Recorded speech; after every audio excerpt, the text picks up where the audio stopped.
On parle aujourd'hui de l'imam Zayn al-Abidin, alayhi salam. L'imam Zayn al-Abidin et son père, l'imam al-Hussein, alayhi salam.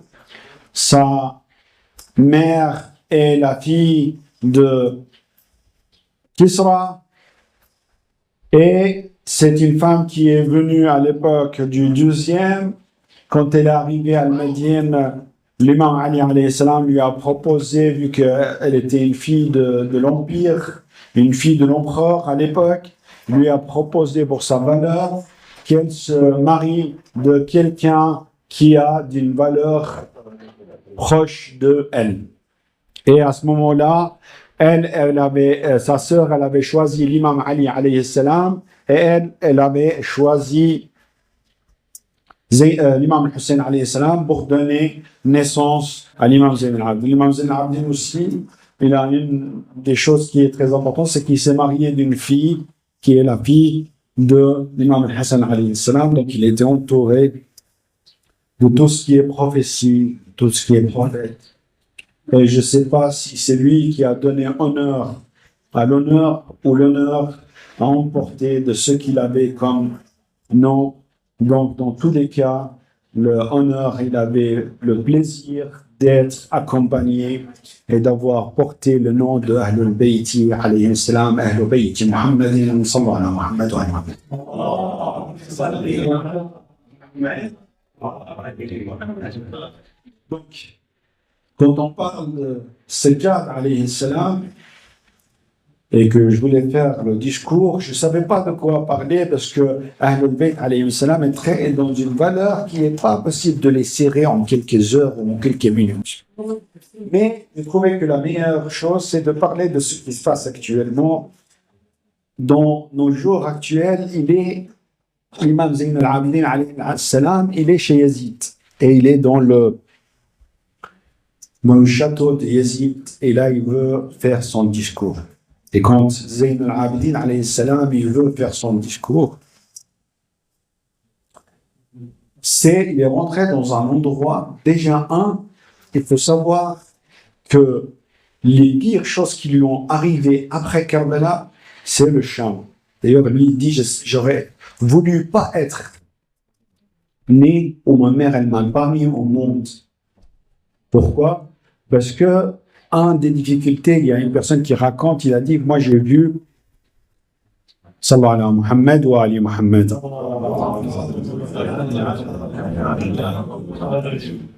Une personne dit, c'est Bishar dit, je l'ai vu quand il était en train d'arriver dans le Sham, et à ce moment-là, je lui ai demandé en quoi je peux te rendre service, et il a dit, je peux te demander deux choses.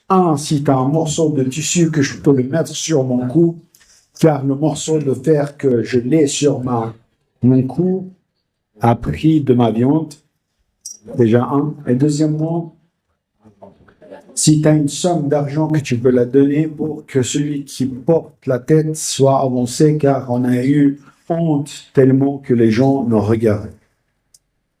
Donc c'est une personne qui est cassée, qui est détruit moralement et qui doit rentrer chez Yazid pour faire un discours dans une place où les gens n'ont pas confiance en lui. Les gens ne lui donnent pas des valeurs. Et deuxièmement, on l'appelle des noms que c'est une personne qui est sortie sur la religion. C'est une personne qui est khariji. C'est pas facile. Quand le prophète Mohammed sallallahu alayhi wa alayhi, il était le véridique dans son peuple, il était celui qu'on le croit dans son peuple jusqu'au moment où un jour, tout a changé. On l'appelle le poète, on l'appelle le menteur, on l'appelle le fou. C'est pas facile de casser l'image de quelqu'un. C'est pour ça en islam, parenthèse, quand on dit que l'image c'est très très important, des fois on rigole et on regarde un jeune et puis on lui traite d'un nom. Et ce nom le casse le cœur. Aujourd'hui, toi, tu le casses le cœur. Allah, le jour du jugement, avec ce petit mot que tu l'as sorti de ta bouche, il va te casser le dos. Et là, il y aurait besoin de quelqu'un qui nous aide. Là-bas, c'est plus facile. C'est plus difficile de corriger là-bas que de corriger ici. Donc, comment il peut discuter avec des gens qui sont déjà dans un niveau qui est très très haut, dans un niveau où eux, ils se croient qu'eux, ils sont les gagnants, et que c'est un jeune qui n'a pas de valeur, que son père était mort et que lui, il est venu perdant dans cette guerre. Il faut qu'il leur descende de cette envie, de ce statut qu'eux, ils ont. Et il faut qu'il leur met au même niveau que lui. Et pour ça, la seule chose, c'est que quand il a commencé son discours, il l'a commencé en disant « Je vous avertis qu'il y a la mort. » Qu'après cette vie, quoi que vous croisez, quoi que vous créez, quoi que vous construisez, il y a la mort. Et ça nous rappelle le hadith du prophète sallallahu alayhi wa sallam. Tuez vos plaisirs en vous rappelant de la mort. Donc en fait, il voulait leur oublier ce plaisir de victoire qu'ils avaient pour qu'il leur descende au niveau de son niveau où il est bien. Sallallahu alayhi wa sallam.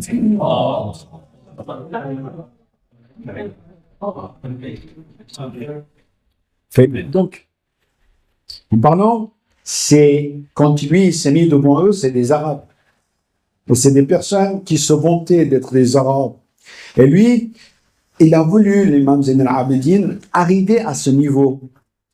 Comment faire que lui, il ait les descendances du messager? Lui, il porte le message des cieux. Comment faire pour être en même niveau que ces personnes qui sont en train de porter le message de l'ignorance, le message de dire nous sommes des Arabes, nous faisons partie, nous appartenons.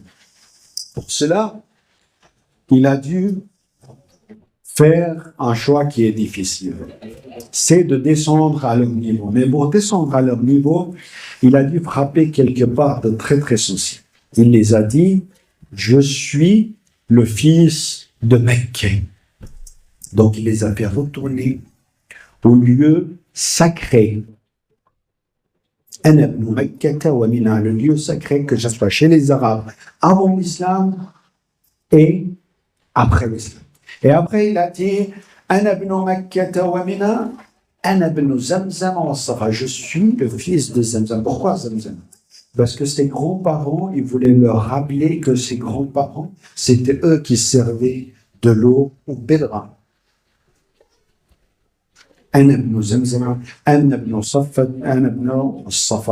Pourquoi Safa? C'est parce que pour leur dire aussi que mon grand-père, c'est lui qui a mis, mon grand-père Ibrahim, c'est lui qui a mis les règles du pèlerinage. Il a retourné très très loin avec 2 petites paroles. Et après, il a voulu retourner à un endroit pour dire que je suis le descendant du prophète Mohammed sallallahu alayhi wa sallam. Pour descendre à ce niveau, il a fallu faire quoi? Pas tout de suite dire le nom. Il fallait élever les gens pour savoir je suis le fils de qui. En montrant que cette personne, que je suis le descendant direct de cette personne, c'est celui qui est arrivé entre une flèche et de la croyance suprême, de la vue véridique de Allah Azza wa Jalla, là où même Jibril n'est pas arrivé à atteindre. Donc je suis le fils de cette personne qui a une spécialité que aucun dans le monde ne l'a. Moi je me rappelle que Fatima Zahra avait dit à peu près la même chose auparavant.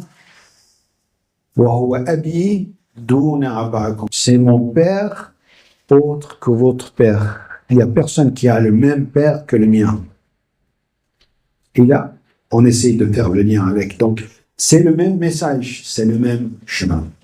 Donc, l'imam, il les a parlé de son grand-père et après, il est descendu à un niveau pour le dire que le début de la guerre, c'est pas là où vous croyez. le début de la guerre, c'est pas ce qui se passe maintenant. Et que vous avez détruit et tué l'imam Hussein, alayhi salam, mon père, et que vous avez réussi, non. Le début de la guerre commence bien longtemps avant ça. Le début de la guerre a commencé quand mon grand-père a dû frapper avec son épée les visages de quelques-uns pour qu'ils disent la ilaha illallah Muhammad Rasul. Il a retourné pour dire que moi je suis le fils de celui, le premier qui a cru en prophète Muhammad sallallahu alayhi wa sallam. Moi je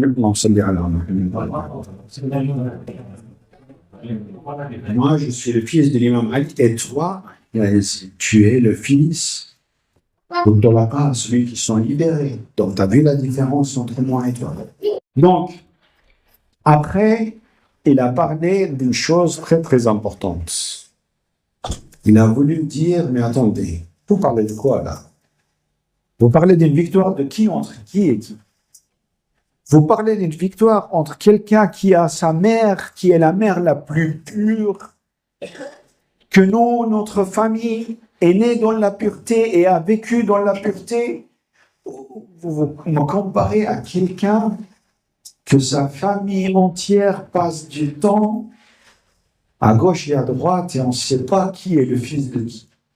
C'est ça votre comparaison? Que quelqu'un, sa mère portait les drapeaux rouges, je ne vais pas rentrer en détail, mais les drapeaux rouges, c'était les femmes qui sont dans les bordels aujourd'hui. Donc, c'est ça?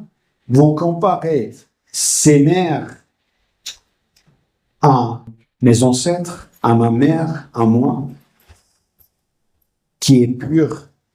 Et là, il les a donné un coup de fouet pour les réveiller.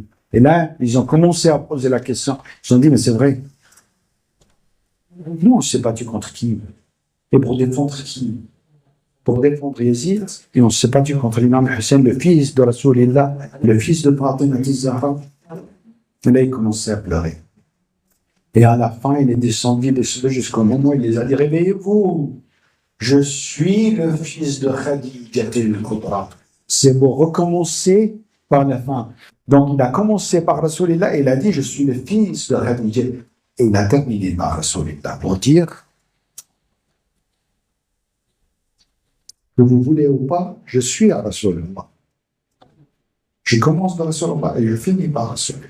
Et comme dans le hadith, on dit que notre premier est Mohammed et que notre milieu est Mohammed et que le dernier est notre Mohammed, l'imam, ce hadith en fait résume ce discours. Il a commencé par Mohammed et il a fini par donc, l'imam Zayn al-Abidin, quand il a fini le discours, il est arrivé à un moment, à un niveau où il a dit, je suis quand même, cette guerre que vous avez gagnée, c'est quoi comme guerre? C'est une guerre de barbares, c'est une guerre de monstres. Vous avez tué quelqu'un qui est le fils de prophète Mohammed sallallahu. Vous lui avez coupé la tête, vous lui avez écrasé, vous l'avez laissé 3 jours sur la terre et vous avez pris ces femmes comme esclaves jusqu'à Cham. C'est ça votre victoire? Il les avait retournés à leur base. Il les avait retournés que cette guerre que vous avez faite, c'est une guerre maudite. Et c'est une guerre que malheureusement, aujourd'hui, c'est la même chose qu'on vit. Aujourd'hui, qu'est-ce qu'on vit? C'est la même chose. Aujourd'hui, quand il y a un hamster qui se fait tuer, tout le monde commence à pleurer et tout le monde dit, et le broutage, les réseaux sociaux et tout ça. Mais quand on se voit qu'il y a des enfants et il y a des sons qui coulent, personne ne réagit. Les gens, ils dorment.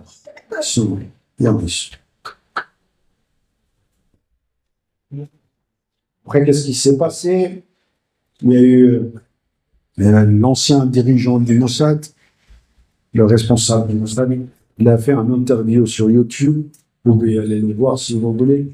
Et dans cette interview, on lui a posé la question qu'est-ce qui s'est passé avec au Liban, les pagers et tout ça. Et ils ont dit Est-ce que, quand vous les avez fait, il y a eu des enfants latino? Il n'y a eu pas aucun enfant qui est. Dans l'histoire, c'est que nous, on a fait ça pour que vous dormez en paix. Vous, en Europe, vous soyez tranquille. Nous, on s'est battu contre des terroristes. Bon, là, je rajoute rien du tout, pas pour qu'il soit coupé. Il est sur YouTube, vous ne pouvez pas. Nous, qu'est-ce qu'on retire de ça? Que ces personnes, aujourd'hui, cette guerre, il faut la voir dans son sens. Moi, ça ne me regarde pas celui qui est tombé martyr, Seyed, qui fait partie du gouvernement iranien, ou je ne sais pas quoi, je ne sais pas. Ça me regarde. Parce qu'il y a beaucoup de gens dans le gouvernement iranien qui meurent et qui ne m'influencent pas. Ça ne m'intéresse pas. Rafsanjani est décédé il y a longtemps. Ok, c'est quelqu'un. Ok, j'ai eu juste information. Mais quand on parle de Sayyid al-Khamenei, c'est pas la même chose. Nous, on parle de Sayyid al-Khamenei, c'est un martyr. C'est le représentant de Allah sur terre. C'est le représentant du message du prophète Mohammed sallallahu alayhi wa sallam. Donc, c'est ça le lien. Que tu sois en Amérique, aux États-Unis, ou je ne sais pas où, le plus important, c'est que c'est ton martyr. Et deuxièmement, et très important, les gens qui réfléchissent où je dois me situer, il n'y a pas à se situer. Celui-là, il dit la ilaha illallah, c'est tout. Après, tu veux te situer où tu veux, Allah, il est dans ce coin, et Shaitan, il est dans l'autre coin, et c'est toi qui choisis. On essaie de montrer, on essaie de construire des images. Je sais que vous n'êtes pas d'accord là-bas, mais ce message, il doit passer comme ça. Toi, tu coupes tout ça, non? Tu vas les découper. Allah Azza wa Jal nous a posé dans un chemin aujourd'hui, on doit choisir entre deux routes. Et celui qui reste sur la montagne, il va être jugé comme s'il est resté dans le camp inverse.